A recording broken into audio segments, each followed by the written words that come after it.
ladies and gentlemen.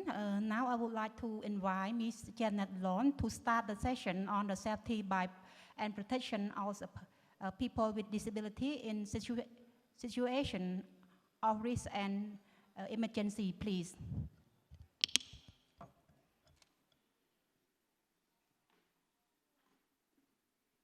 Good afternoon, everyone. Welcome back. It's a pleasure to be here with you in this panel on safety and protection of mine survivors in situations of risk and emergency. And I don't think we can say enough thank you to our gracious host, Cambodia, for gathering us all here. Thank you to the generous sponsorship of the European Union. And of course, thank you to the awesomely awesome support unit for bringing us all here together. So it's my delight to open up this panel, and I'd like to preface it by recalling that we might not have been here at all. There was, in fact, a very strong resistance to the coverage of survivor rights, to victim assistance in the early stages of the mine ban treaty negotiations. Not so much among states, but among civil society, among mainstream human rights organizations.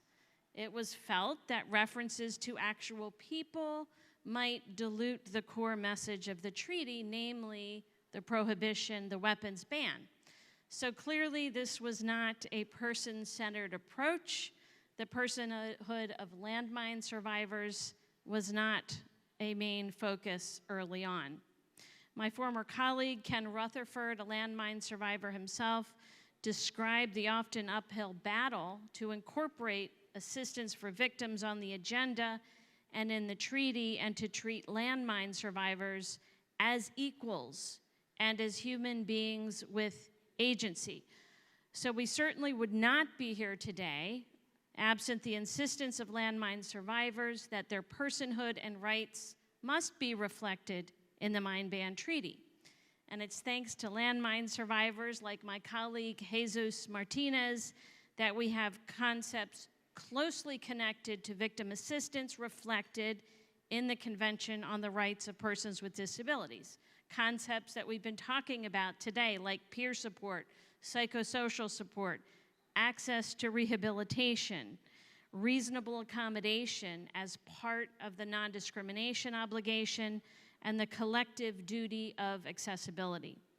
And thanks to survivors who worked as well on the provision that we're going to talk about today, Article 11, which is the focus of this panel, on the protection of persons with disabilities in situations of risk. So my point here is that we cannot take human rights, survivor rights for granted. They were hard won, and they must always be positively affirmed and fiercely defended. And we can and we must affirm them in action plans, in UN mine action standards, in various guidelines and guidance, including through processes like the CRPD committee's process, which is about to uptake writing a general comment or interpretive guidance on Article 11, of which victim assistance is certainly a very important component. So now to the panel focus. We're using the lens of Article 11 of the Convention on the Rights of Persons with Disabilities to talk about victim assistance. We're going to hear from a very distinguished panel on various measures that address Article 11 in this context, and the panel will also be looking forward. So we'll be looking at the important work that is about to be undertaken by the CRPD committee, the committee that monitors implementation of the Convention on the Rights of Persons with Disabilities. And the voices of survivors, the voices of the victim assistance community must be heard in this process, because clearly we want to ensure that any interpretive guidance that is promulgated by the CRPD committee does not leave victim assistance, does not leave landmine survivors and their specific needs behind. So we want that reflected, but obviously we need the help of this community to make sure that our voices are heard in that process. So how should the committee take into account all the different elements of victim assistance that we've been talking about throughout this process? Mental health and psychosocial supports, assistive technology, access to rehabilitation and quality care, risk reduction, and obviously voice and personhood. So Article 11 calls on states to take, consistent with their international law obligations, all necessary measures to ensure the protection and safety of persons with disabilities in situations of risk.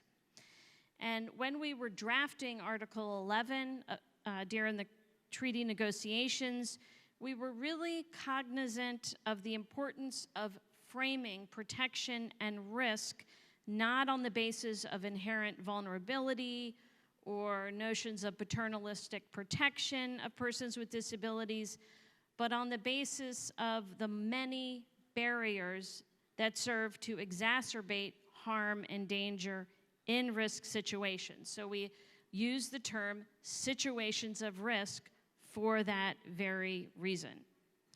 And Article 11 also reminds us that positive measures of protection and safety for persons with disabilities affected by situations of humanitarian emergencies and risks are required. Reasonable accommodation as part of the non-discrimination obligation, accessibility measures as collective measures. So this is important. This means that we need to think carefully about how reasonable accommodation, accessibility measures, and so on are reflected in everything we do in the victim assistance realm.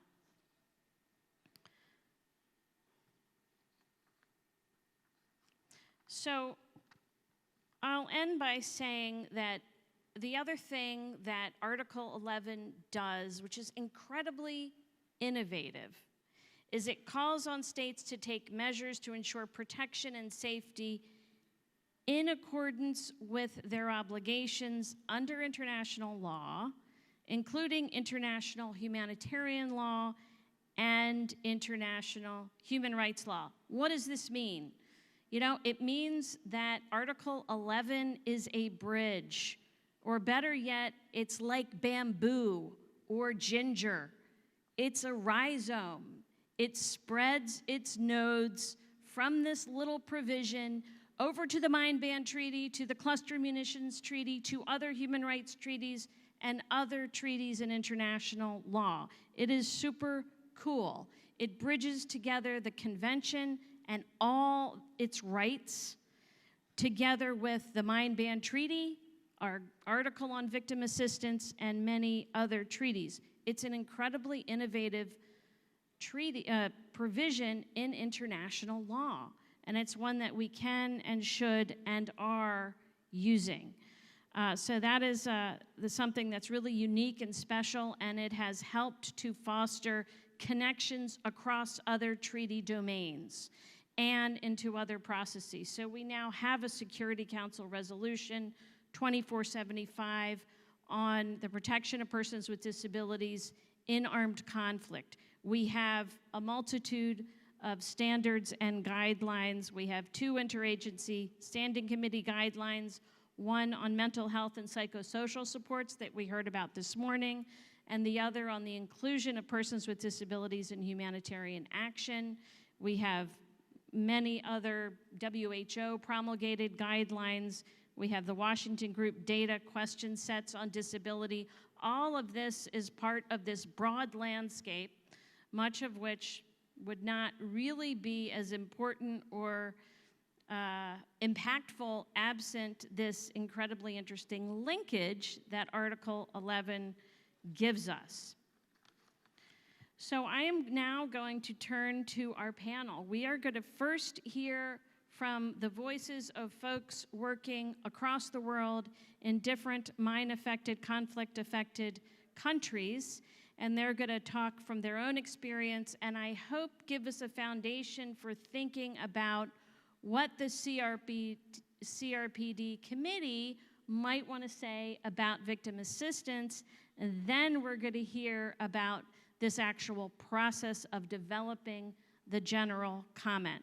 So I will begin by introducing our first speaker, who comes from the Yemeni Mine Action Center as the head of information management. His name is Akram Al-Aqili. The floor is yours.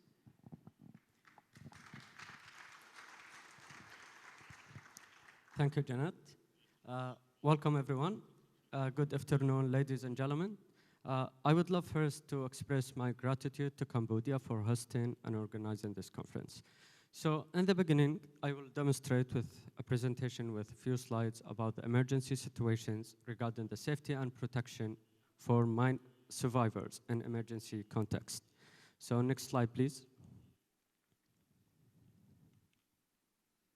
Next slide. Okay, within this presentation, we will go to a small introduction about the emergency situation in Yemen, besides the progress regarding the Article 11 within the CRPD Convention, besides Action 40 within Oslo Action Plan. After that, we will go to the emergency response about the Yemeni Mine Action Program and challenges, besides a summary about the situation in Yemen. So next slide, please. So the current emergency situation in Yemen make us, within the program, to respond to some needs.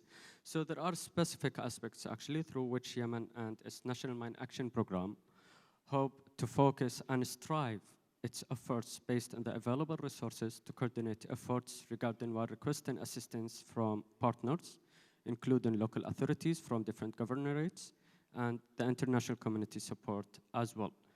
And this is absolutely to reduce some risks within the affected communities regarding the mine action activities on the ground, and this is to reduce the number of the casualties due to the issues of the landmines case in country.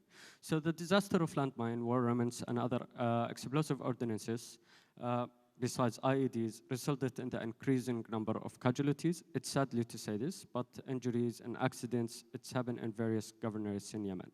So currently there is only a limited cooperation on issues only relating to certain objectives based on a mobile timeline frame. It depends on the availability of resources. Next slide, please.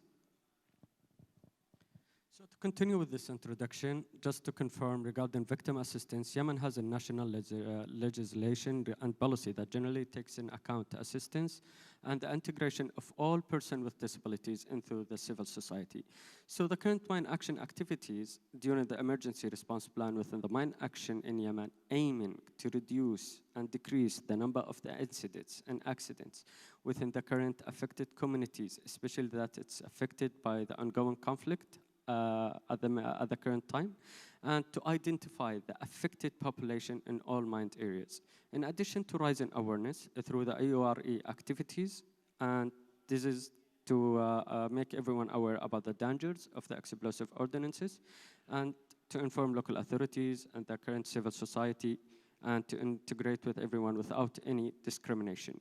So our mine action teams within the ground, they are deployed based on a prioritization developed by the Yemen and the integration with the partners within the scene.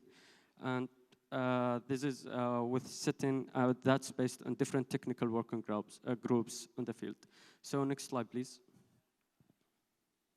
So regarding the implementation or the process for Article 11 within the Convention of the CRPD and Action 40 with Oslo Action Plan.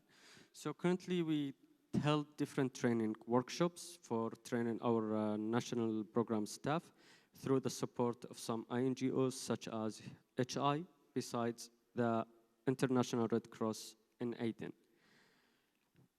We developed a certain standards and policies that ensure the protection during the emergencies, but the implementation is kinda difficult due to the current situation in Yemen, besides the economical collapse within the country.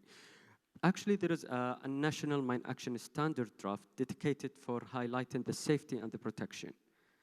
So in order to continue the support with the relevant aspect on this matter, we decided to develop a certain victim assistance dedicated technical working groups, including all partners. So the current capacity with our teams is only to do a victim assistance survey, but there are some challenges, and this is due to the scope of the contamination and the large of the mined areas found during the non-technical survey operations. There are a challenge with the lack of resources and the presence of many casualties in areas that we cannot access due to the current conflict. So one of the major challenges we are facing with our operations is the returning of IDPs to their homes due to the current economical situations, which is also increasing the number of victims, unfortunately, and casualties within the liberated governorates in Yemen. Next slide, please. So within the emergency response, we established a criteria to ensure that we are targeting main cities, villages, to conduct besides a different explosive ordnance risk educations, different types, regarding to ensure the safety of victim survivors and the mine survivors, sorry. So the idea here is to understand the scope of the contamination and to have a better understanding about the affected people. And that's in order to avoid any potential risk within the emergency response. So as I mentioned before, there are different types we are doing regarding the risk awareness sessions. It depends by training of trainees and making some focal point with the affected communities from the mine survivors. And also held in some trainings regarding some medical ones as well, and that's only within the affected communities. So within the rest of the mine action activities we're doing with the clearance, EOD response, and all the teams, they have also access to the victim database, and they can also do a data collection for mine survivors as well with the mined areas. Next slide, please. So from the map, you can see a sample of the prioritization matrix we developed within the National Mine Action Program. So the idea from this map is to give a score for each governorate. And this is to give a better understanding about the emergency situation in Yemen. And that's to help us to plan furthermore and to plan our activities accordingly. So the scoring system for this prioritization matrix is to divide this showing provinces in different 5 levels, as you can see within the screen, starting from the very low, low, medium, and high, and very high. And that's based on a different factors, starting from, it's based on a district basis, starting from different factors such as the district size, number of incidents and accidents, and the population number. Next slide, please. So this is a screenshot taken from the AMISMA system. It's a dashboard explaining like the current survey activities within the country. So as I mentioned before, it's a better to understand the current emergency situation within the country. And as you can see from the screen, we adjusted to have a calculation method to make sure that we know the exact number of the affected people, and that's estimated, as you can see, 3 million. It's an affected people. So the idea from this dashboard is to have a better understanding, as I mentioned before, besides to plan furthermore for the current activities to reduce the risk within the emergency scene within the country. Next slide, please. So regarding the risk awareness sessions through EURE activities, there are different types, actually. We make sure to ensure there are some community focal point to be trained within the risk awareness. We have a direct EURE activities. Besides, we do a social media, and there are other customized training given by a set of awareness session to be given for a certain communities. Next slide, please. So within this dashboard, you can look to the victim data. This is the real number is bigger than this, but this is the verified data so far within the system. And it has including also the address, as you can see from the geographical map. And this is also to ensure that we are in touch with victims in case of emergencies. Next slide, please. So this slide is explaining about the accident situation within the country. So as you can see, this has been conducted for the last 2 years through the analytical, with the analyzing about the situation. We got 330 incidents on the ground, and it has like the diversity of its cause of the incident or the accident, as you can see with the 4 categories, regarding if it's a landmine, or a remains of war, or IED, or an undefined, which it needs to have a more data quality strategy based on. So next slide, please.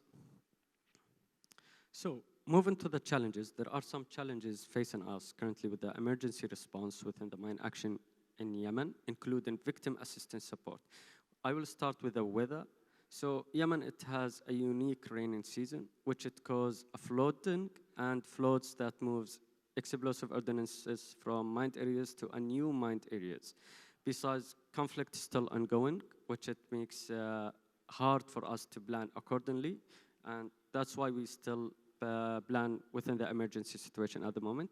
So currently there is a challenge with the unpredictable donors, international funding, and the economical situation within the country itself.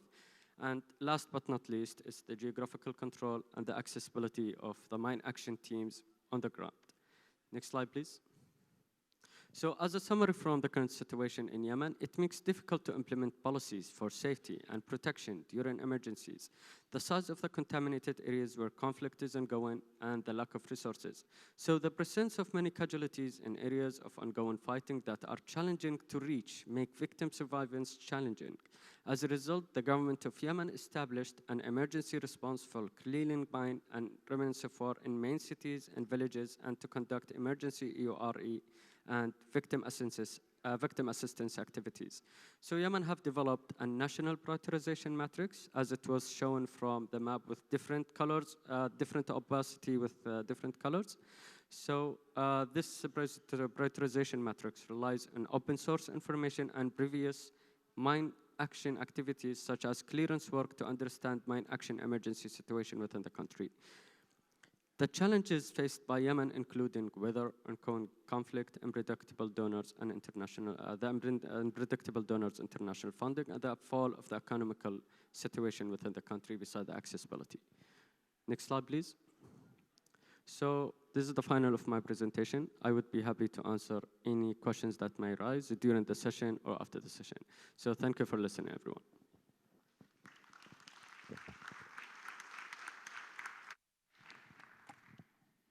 Thank you so much for that really detailed review of what's going on in Yemen and its connection to protection and safety. Really, really helpful and insightful. We are now going to turn to our colleagues from Ukraine. We have on the stage here from the Ukraine National Military Medical Center, Chief Traumatologist Colonel Yurii Yarmoliuk, and Oleksandr Riabtsev, who is the Chief Specialist of the National Mine Action Authority. And Oleksandra, I'll pass it over to you now. Thank you. Dear Excellencies, distinguished panelists, thanks for this opportunity to deliver our presentation. So everyone knows the situation which Ukraine has from 24th of February 2022, being a live example on how the economically and agriculturally prosperous country, breadbasket of the world, which before 24th February 2022 became the leading contributor into fighting food insecurity on the global level, can be devastated and ruined just in 1 year due to illegal, unprovoked, and unprecedented invasion executed by its aggressive neighbor, Russian Federation. So this is like the situation in which our country lives now, and in which we all having these main challenges, work on the solutions to help. Yeah, okay. And the situation in which we need to shape up the new modalities, new approaches on how to overcome the situation, and how to help everyone, help all the vulnerable communities and groups who needs support in this hard situation. So in my presentation, I will try to explain in a short time how we are using these new modalities and new shapes in Ukraine. So let us start with some numbers on the actual challenges which we have now. Next slide, please. So talking about the quantity of accidents and victims from mine, ERW accidents, from the accidents related to explosive weapons of wide area effect, we have the following situation. If before Russian illegal annexation of Crimea in 2014 and before invasion to Donbass of Russia, we had just one EO accident per year with one victim impacted, and these accidents were mainly related to WW2 ERW contamination.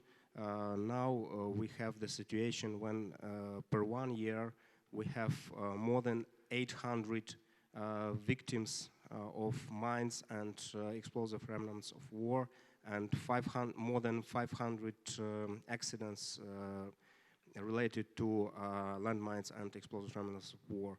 While when we talk about the victims and accidents from explosive weapons of wide area effect, we have 27,768 civilian casualties resulted from accidents related to explosive weapons with wide area effects for the same period starting from 24th of February 2022, including 17,962 survivors of these accidents. So those who were not mentioned, they are those killed in these accidents.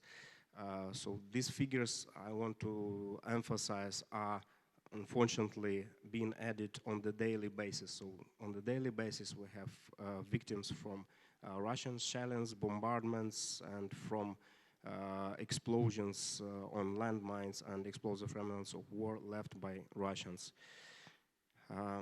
So to mention another challenges which we face, I would like to also mention that due to the war we have a complicated situation in the health with health facilities, as after since 24th of February 2022 Russia destroyed more than 1,200 hospitals and health facilities in Ukraine. 200 of hospitals and health facilities in Ukraine were devastated completely, and they need to be rebuilt from zero. The last shelling of the hospital, which was executed by Russian forces, was in Berislav city in Kherson Oblast on 5th October. So you see that Russian troops are complicating things all the time. So these daily challenges made us to provide a new approach on how to help and secure the vulnerable groups, and how to help and secure those mine survivors, persons with disabilities, vulnerable groups such as elders, such as people with chronic diseases, and to make the things work, we started to analyze and collect data on before we shape and draft the operations on evacuation of the vulnerable groups from the dangerous and hazardous area. By dangerous and hazardous areas, we consider the territories which are contaminated by landmines and explosive remnants of war, where the territories are abandoned and fetched and marked by landmine signs and confirmed as a contaminated hazardous areas, and the areas on which the accommodation of people is not recommended. And the other category of the hazardous areas are the area where the battles and hostilities are continuing, which we call 20-kilometer buffer zone, and which is dangerous for remaining civilian people there. So we to shape this approach and to accordingly plan operations. We have a situation map which you see, with the example of which you see on the slide, and with the help of these tools, which are IMSMA-based tools, as it includes the data on accidents and the data on the contamination of the area and the data of on people living on these areas. We try to analyze the following modalities which help us to plan further operation. So to mention that the whole area of contamination, which is defined by Ukrainian authorities as suspected hazard areas, is 174,000 square kilometers, which makes Ukraine the most contaminated country in the world. And the zone which is defined as a hazardous zone is zone having this square. So when we plan our operations and use our teams of to evacuate people, we always include the SAPER teams and the teams of EODs to secure the evacuation forces for civilian people with non-interference or into the contamination, with not dealing into explosive ordnance. And we also these teams also deliver the training on explosive ordnance awareness to those groups who are securing and ensuring evacuation of vulnerable groups. So by preparing operations, we also consider that Russia use different types of both conventional, non-conventional, prohibited weapons against civilians on the non-selective basis. So like the life example of this is that Russia constantly shells and mines urban residential areas, agricultural fields, and critical infrastructure networks. Unfortunately, we have the casualties even among SAPERs who ensure the evacuation operation of the civilians. So we had 53 casualties of SAPERs, among SAPERs working on the demining in years 2022-2023, including 2 HILO-Trust deminers and 1 international volunteer SAPER from Tip of the Spear. All the others SAPERs were from State Emergency Service of Ukraine or from the military SAPERs. We also had, unfortunately, 130 casualties in the last year, which occurred in the course of agricultural activities on the agricultural fields or roads leading to them. So while planning evacuation operations, our teams all remember which fields and areas should be avoided or should be ensured with constant deminers and SAPERs presence. So another option which we consider while planning evacuation is availability of CASEVAC and casualty evacuation and medical evacuation facilities in the area, as well as local emergency medical service response time, because our situation map has this all information. Because of our questionnaires. We include the information how long we need to reach the nearest medical facilities, whether it's 30 minutes or 3 hours. It's all included in the information on each location, which we provide with evacuation operations. So the information on this point helps us to arrange the proper evacuation of civilian population, including vulnerable groups, among them persons with disabilities, elders from the war and battle impacted areas.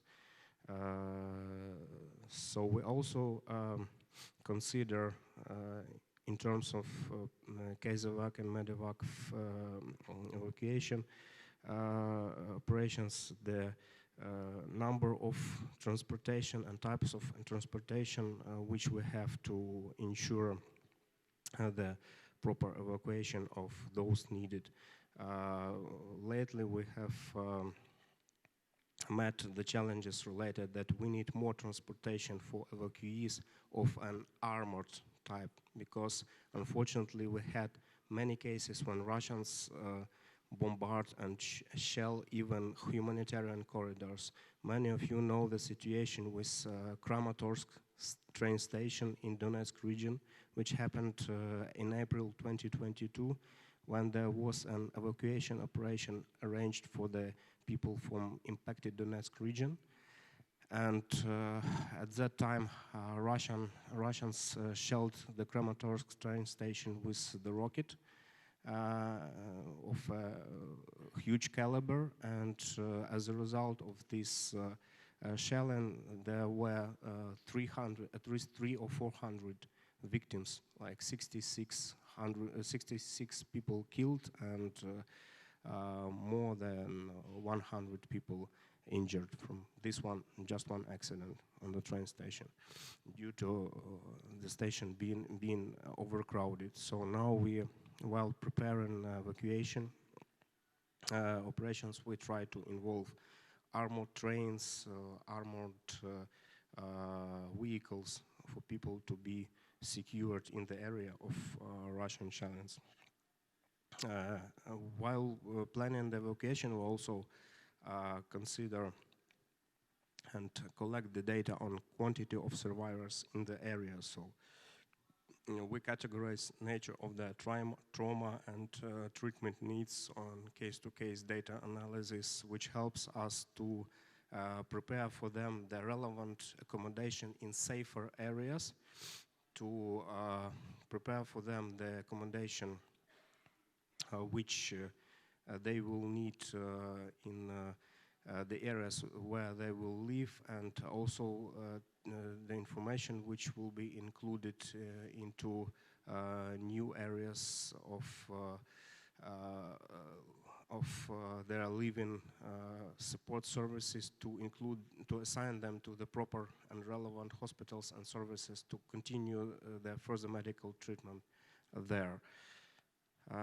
So this is like main modalities which we use while planning the evacuation. In general, I can say that we managed during the last year, starting from 24th of February 2022 and till October 2023, to evacuate from hazardous areas at least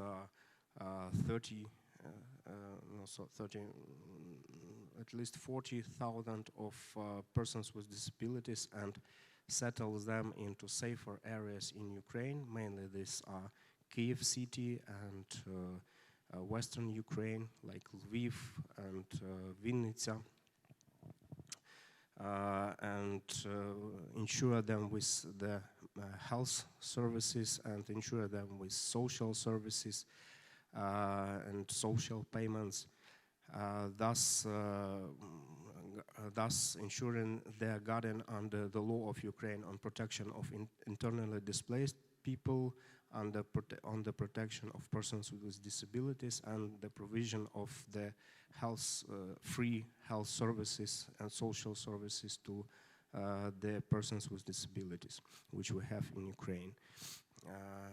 So next slide, please.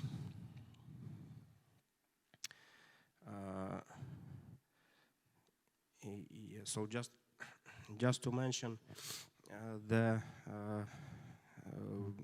main types which we provide while our evacuation operations. We provide survivor emergency care delivered in situ, which is categorized by casualty evacuation, medical evacuation with emergency medical services, emergency mental support, which we provide on the points of evacuation, like train stations, like sites and stations of assembling of the people who are being evacuated. And we also are adapting to the need of a survivor which is evacuated from the hazardous area. All of this set of measures helps to prepare the survivor and the person with disabilities for post-emergency care, which is providing the survivor and person with disabilities with medical care in the new place, providing him with relevant financial care provided by social services on the regular basis. So we have different parts of payments for different groups of persons with disabilities according to their either illnesses or the trauma which they received. Such payments are provided either on monthly basis or on annual basis, or from 4 to 5 times per year basis in the sums which start from 10,000 grivnas, which is at least $300, up to larger sums, which help people to be provided with financial cost for the living. We also provide persons with disabilities willing to continue work or to educate with new things and get the new empowerment, and we also arrange the education for people and training for people to start their own startups and startup projects which they are willing to do. So the social affairs and social services provide all these things on the basis of various educational facilities and professional education facilities. We also consider the set of pre-emergency prevention and preparedness sets for those vulnerable groups who are not mine accident survivors and were not engaged in the different types of accidents, but are located on the hazardous areas and can be the victim of the accidents in any time due to their living in these areas, as well as everyone in Ukraine should be prepared for different tough situation due to the war which we have on the terrain of Ukraine against Russia. So in the framework of this set of measures, we are providing the session on raising awareness among impacted population, raising awareness on explosive ordnance and explosive ordnance risk education, along with CPP training, which is conflict preparedness and protection, training on how to act in different conflict and situation and crisis situation. We also provide TCC training on people on getting the primary medical knowledges on how to act in different tough situation and how to help themselves if they get involved in the accidents, and and on the mandatory usage of trauma bag and how to use trauma bag. We also learn people how to not visit the abandoned or contaminated areas, and on the type of mine warning signs that are used to inform people on the contamination of the areas, as well as the main prevention for the people not getting to the not becoming the victim of the accident is clearance. So we are very actively creating a new clearance teams to execute clearance and demining operations on the vast contaminated territories of Ukraine. So this I would like to use my final opportunity to define the project which we are conducting under the umbrella of National Mine Action Authority Secretariat. Next slide, please.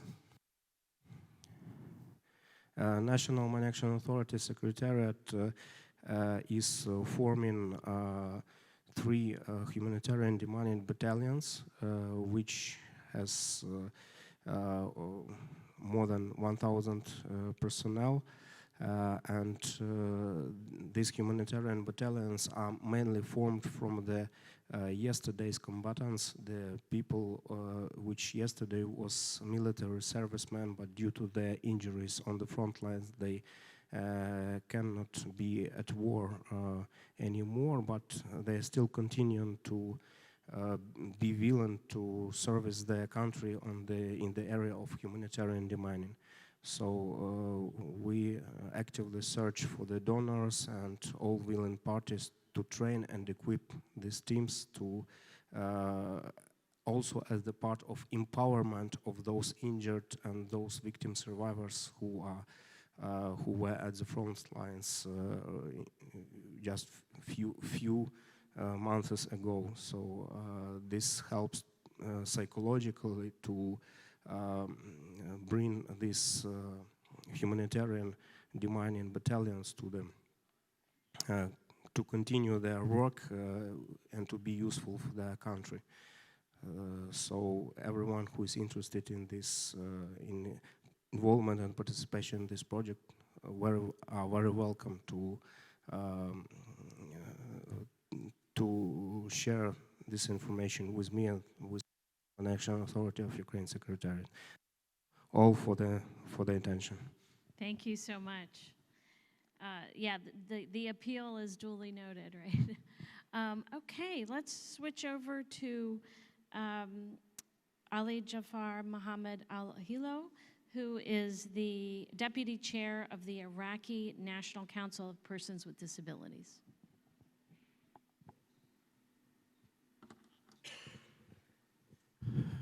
أسعدتم مساء.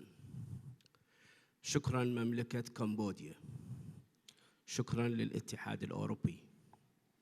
شكرا لوحدة الدعم. شكرا لجميع المنظمين لهذا المؤتمر الذي بدأت بوادره تظهر شيئا فشيئا. أساتذتي الأفاضل، الجلسة التي كانت قبل الغداء قسمنا إلى مجاميع ومنها البلدان العربية، شمال أفريقيا والشرق الأوسط، ودخلنا في جدلية قانونية عملية. هل أننا ننفذ اتفاقية أوتاوا أم هنالك الأولوية للاتفاقية الأشخاص ذوي الإعاقة؟ وكل بلد أدلى بدلوه.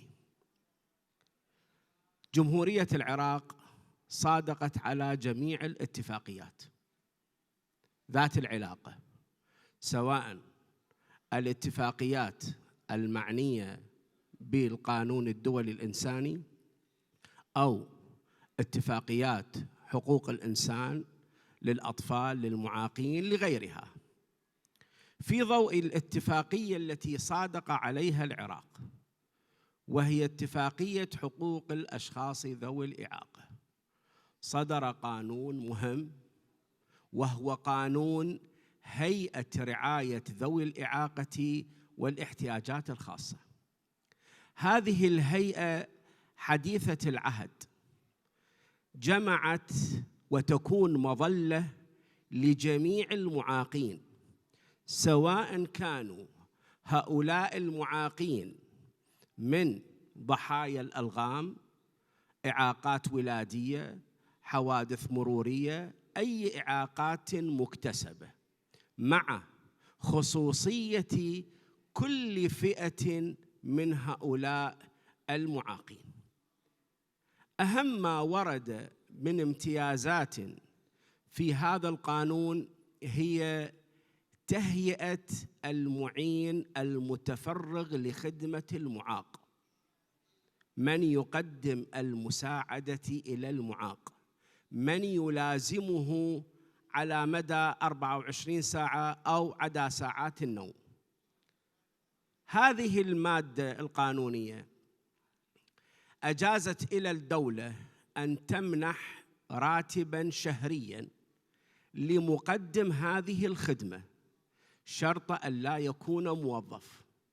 أما إذا كان موظفاً فبالإمكان أن يتمتع بإجازة لمدة سنة قابلة للتمديد.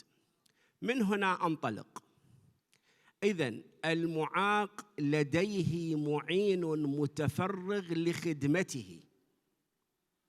المادة 40 من اتفاقية أوتاوا، يعني أقصد البرامج أوسلو بتطبيقها، اللي تعني بالمخاطر بأنواعها، المخاطر والطوارئ. ونفس هذه المادة كررت بالمادة 11 من اتفاقية الأشخاص ذوي الإعاقة. فالعراق أخذ على عاتقه ابتداءً هنالك من يعين هذا المعاق، ولكن لا تخلي الدولة مسؤوليتها عن تقديم الإعانات الأخرى. أنا لاختصار الزمن، يعني اختصار الجلسة، ركزت على تقديم المعين المتفرغ لخدمة المعاق. بالتأكيد كلمة مخاطر كلمة جمع، ليس كما وردت حالات الخطر. المخاطر جمع، والمخاطر أشكال. أنا أسأل الجالسين الآن في القاعة كلها، وكلنا نتكلم بأهداف التنمية المستدامة، هل يعد الفقر والجوع، ألا يعد الفقر والجوع من المخاطر؟ أنا أسأل هذا السؤال وأتمنى أحد يجيب عليه. الجوع ليس من المخاطر؟ الجواب نعم.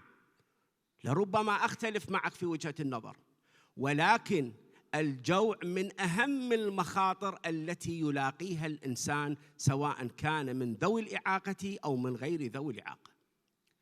هذا بتطبيق أهداف التنمية المستدامة بالقضاء على الفقر والقضاء على الجوع، فأتمكن أن أقول أن العراق تجاوز هذه المرحلة بنسبة تفوق أكثر من 60% مما يلبي مستوى الطموح.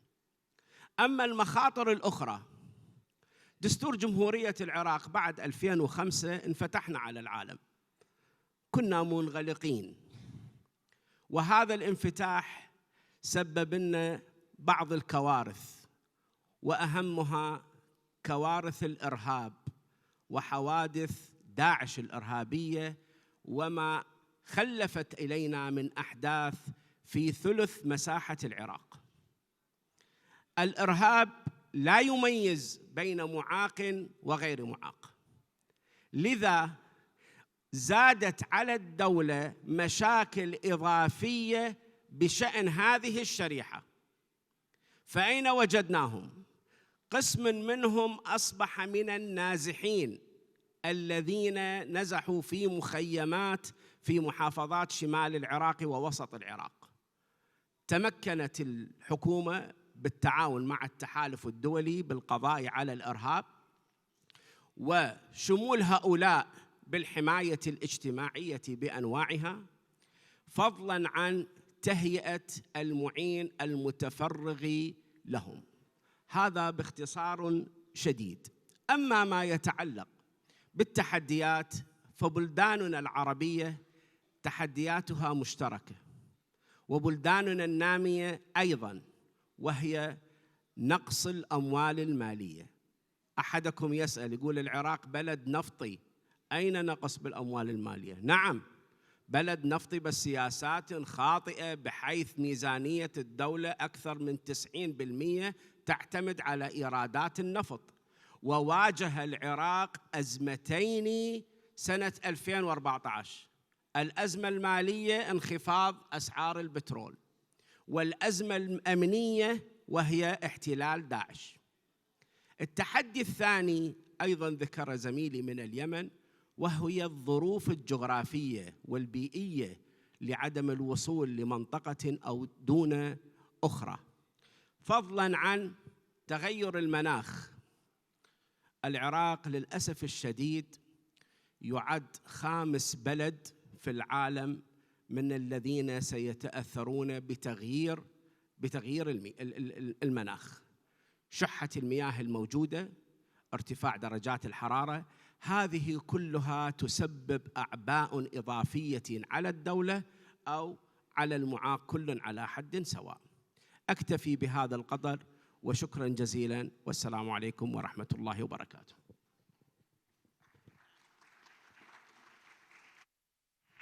Thank you so much. Turning now to Christian Melo from the National Federation of Associations of Mine and EO Survivors of Colombia. The floor is yours.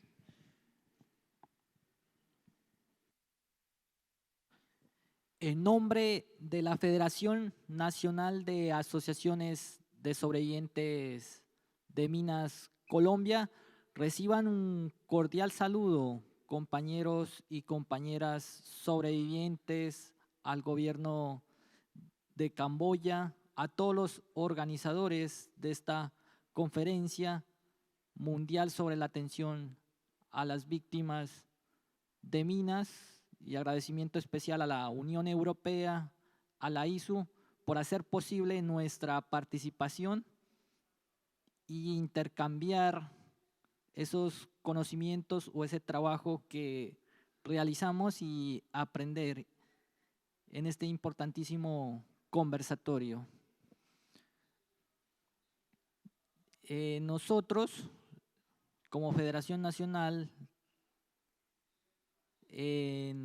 reconocemos que en el Plan de Acción de Oslo, en la acción número 40, que nos habla sobre la seguridad y protección de nosotros, los y las sobrevivientes de minas en situaciones de riesgo, se ha avanzado porque se lo hizo articuladamente con el artículo 11 de la Convención de nosotros, las personas en condición de discapacidad, y hay un marco normativo y legal de pronto en Colombia y también en algunos países de la región, en conversatorios que hemos tenido de pronto en la red latinoamericana, que también hacemos parte con otros compañeros, compañeras sobre este tema de la seguridad y protección.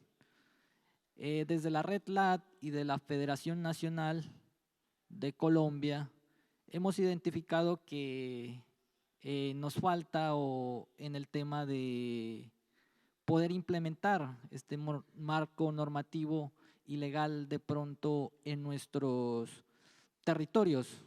Y rápidamente doy una cifra.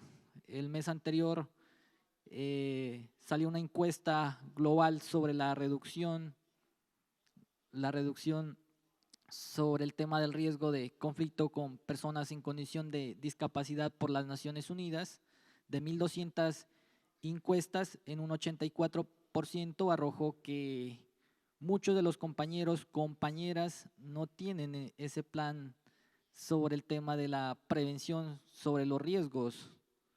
Y quiero nombrar pues rápidamente 3 ejemplos, más exactamente en Colombia. Uno de ellos es el tema del riesgo que se teme en el tema del conflicto armado. Cuando hay la incursión de un nuevo grupo armado al margen de la ley, nosotros como sobrevivientes de minas y como personas con discapacidad somos mucho más vulnerables porque no hay una ruta específica que pueda prevenir o complementar cuando se sufre de pronto ese tema de ese riesgo, incluso en el tema de los mismos desplazamientos.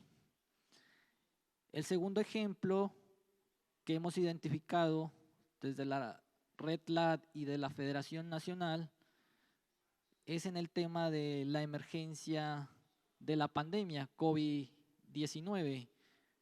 A nosotros, los y las sobrevivientes de minas y personas en condición de discapacidad, no se dio una atención prioritaria en el tema de la información. Y si se hizo, no se lo hizo con nosotros.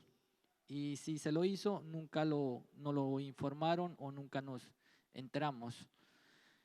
El tercer ejemplo, básicamente, es que en el tema del riesgo de desastres naturales, en el contexto latinoamericano, muchos compañeros, compañeras sobrevivientes de minas que hemos tenido algún tipo o grado de discapacidad, no se ha participado o no nos han tenido en cuenta en el tema de la construcción de estos planes sobre el riesgo para desastres naturales. Y si se lo ha hecho, como lo conversábamos de pronto en el Ecuador, en Chile, en las principales capitales, ¿no? Ya que muchos o la gran mayoría de compañeros, compañeras sobrevivientes vivimos en zonas distantes o lejanas de las principales capitales. Y también se ha visto que nos falta de pronto el tema del género, ¿no? Que es poder, se puede decir, trabajarlo o incluirlo en estos planes de la seguridad y protección. Rápidamente, como federación, pues tenemos unos retos. Uno de ellos es el tema de incidir para que se haga una caracterización desagregada por sexo, edad, qué tipo de discapacidad y a dónde se encuentran ubicados muchos de los compañeros, compañeras sobrevivientes que tienen algún tipo o grado de discapacidad para poder trabajarlo. El segundo reto básicamente es que nosotros, los y las sobrevivientes de minas, estamos inmersos en la sociedad. Hay sobrevivientes, personas en condición de discapacidad dentro de los niños, niñas, en las poblaciones étnicas, población afro, en el tema de género, poder trabajar y poder ser inclusivos en el tema de la planificación o construcción sobre los planes de la prevención del riesgo de nosotros, los y los sobrevivientes de minas y personas en condición de discapacidad. Otro reto que tenemos a futuro es incidir para que nos tengan en cuenta, construyan con nosotros y ejecuten con nosotros, con nuestras organizaciones. Y por último, ya para terminar, quiero mencionar que podemos tener buenos ejemplos de pronto de muchos de los compañeros, compañeras que han tocado o han hablado este tema, poderlo replicar y poder pasar la información y incidir en nuestros gobiernos para aportarle a este tema que es tan importante. Quedo a su disposición para aclarar alguna duda o pregunta. Muchas gracias.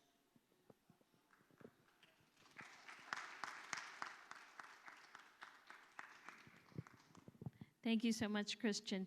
We're now going to shift gears and we're going to hear from committee member Saowalak Thongkuay from Thailand, who's going to place all of this experience in the broader context of what the CRPD committee is thinking about in respect of Article 11. Over to you.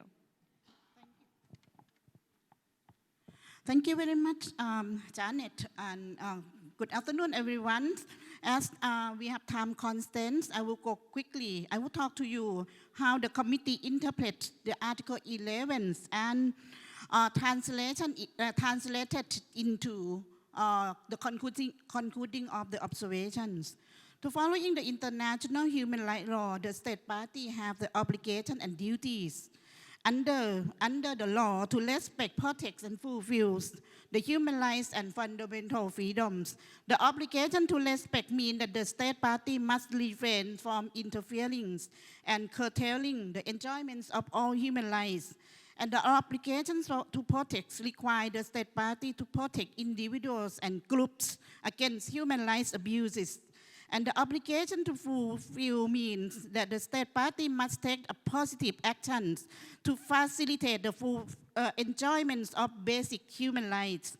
So those obligations are clearly stipulated under the CRPD Article 4. So every pieces of implementing measures concerning to Article 11 must apply human rights concept and social model of disability without discrimination on the basis of disability, age, sex, race, ethnicity, gender, and social status, such as refugee, migrant, stateless, or survivor of any kind.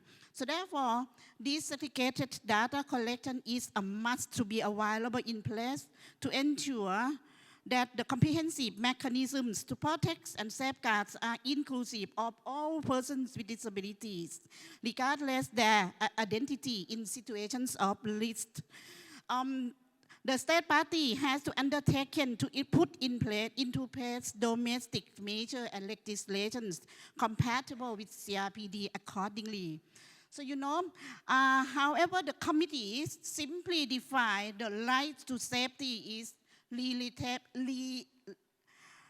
relatively connected to the situations of risk, that everyone has the right to the highest attainable standard or adequate standard of protection against nature laws and man-made hazards and danger.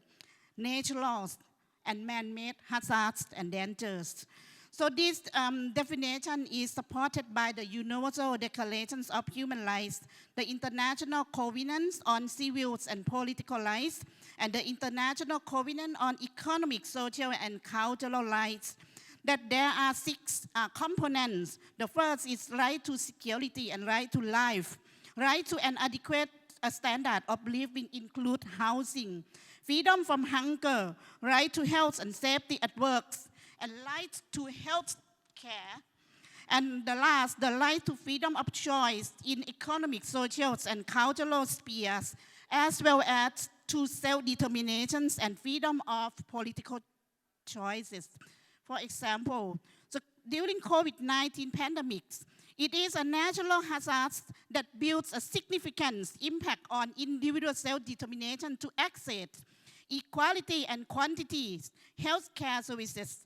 As such, many persons with disability are forced to live in institutions without informed consent, particularly women, girls, and older persons with intellectual and psychosocial disability. And the other example from the armed conflicts and war zones area, it is a man-made hazard that always deprives of fundamental freedoms and puts persons in unsafety and risky to be survivors of many kinds, include mine survivors. The many of them are forced to flee and escape from their places of residence and become refugees, stateless, or living of some form of impairment. So therefore, intersectional discrimination is indeed a production of nature laws and man-made hazards. So how about the definition of safety? In the way that the committee understands that absolute safety is unattainable. But in addition, safety is difficult to define. However, the committee accepts the universal views of risk and security levels are relative and often subjective to individuals. So therefore, the decision about risk and safety may have to be taken where the extent of hazards are unclear and disputed.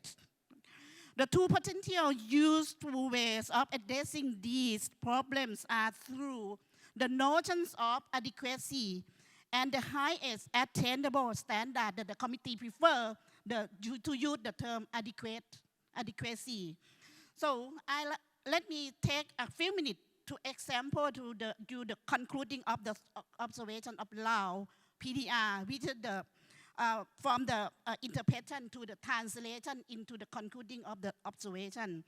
Article 11. So the committee, concerned about the absence of the reference to the specific requirements of persons with disability in legislation and policy, including the law on disaster management and the national emergency preparedness and response plan.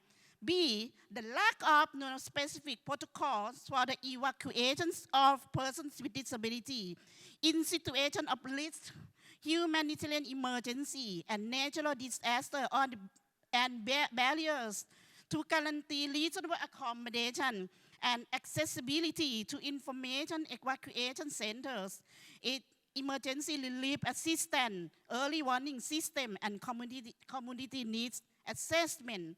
Then a lack of consultations of organizations of persons with disability in planning, implementing, monitoring, and evaluating disaster risk reduction and climate change strategies. And D, the disproportionate effect of the coronavirus disease or COVID-19 pandemics on persons with disability, in particular persons who are living in institutions, and are about the barrier faced by persons with disability in gaining access to emergency information and health care services. By provide the recommendation, the committee recall guidance issued by the Office of the United Nations High Commissioner of Human Rights on COVID-19 and the rights of persons with disability, and the Secretary General's policy brief on the disability inclusive response to COVID-19, the Sendai framework of disaster risk reduction 2015 to 2013, and the Paris agreements on climate change, and with the active participation of representative organizations of persons with disability. So the committee recommend accordingly. And the last point is the committee also adopted the guideline on deinstitutionalization, including in emergency in 2002. Under the guideline, paragraph 19, it is talking about intersectionality, that recommend the state party to adopt the intersectional approach to tackling discrimination, segregation, isolation, and other form of treatment.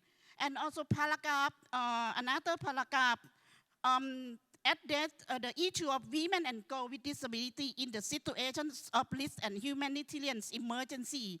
That women and girls with disability in such a situation has, a higher risk of sexual and gender-based violence compared with other women and girls, and also less likely to access to recovery and rehabilitation services and access to justice, and also gender-based, multiple and intersecting form of discrimination in institutionalization, and also the use of data, desegregated data, and the need of having the desegregated data collection by the time of emergency and risk situation of all kinds. Thank you. I don't have no general comment. That's okay. Thank you. Thank you very much to all of our panelists. As you can see, Article 11 range of issues, and all the way from natural disaster, COVID-19, to issues pertaining specifically to protection in armed conflict and in its aftermath. So recall that the committee will be doing a general comment, and it's very vital that the voices of the landmine survivor community, victim assistance community, is present in that. There's been a lack of attention on protection in the context of armed conflict, and so we are calling right here. Saowalak is reminding me for written submissions and oral statements from various and multiple stakeholders. So there's been a call in the past. There will be further calls, and you'll have the opportunity to look at the draft and actually comment on it in the coming months. So please stay tuned, and thank you to all of our panelists. I'm sorry we don't have time for questions, but they're all here, and they're all happy and willing and able to chat with you further. Thank you.